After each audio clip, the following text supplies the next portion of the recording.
One of the most common things that I see in my clinic day to day, especially with people with Patella Femoral joint syndrome, is hyperextension of the knee. Now, hyperextension of the knee is one of the most common compensations that I see for limited ankle dorsiflexion during gait and running.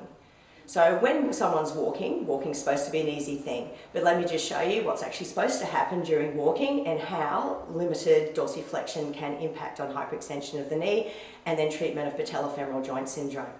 Okay, so walking's supposed to be a relatively easy thing to do, but with what I see when people have limited ankle dorsiflexion when they're walking, they need usually between 10 and 20 degrees for normal everyday walking.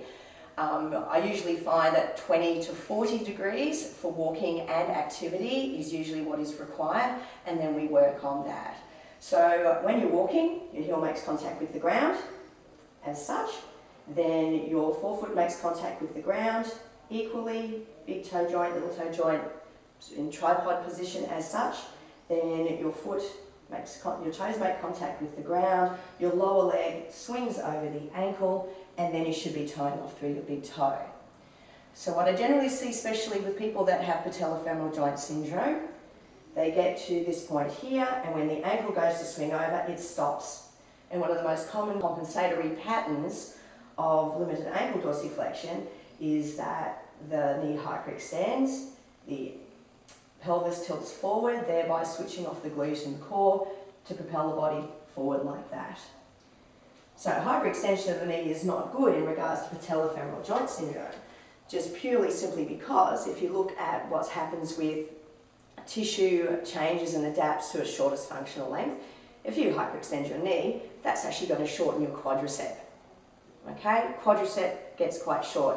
If you add an increased progression angle whilst they're walking, that's going to make the VLAT pull on your patella even more.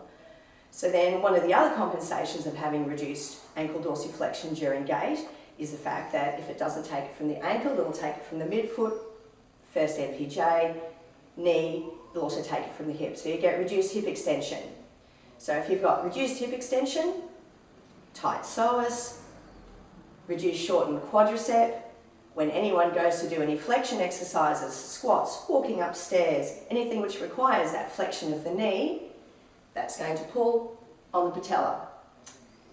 And that's the most common thing. So you really do have to address not only what happens at the hip, but what happens down at the ankle and foot, and address foot and ankle biomechanics to look at significantly addressing patella femoral joint syndrome. And if you do address what's happening down in the ankle, you'll actually get faster results.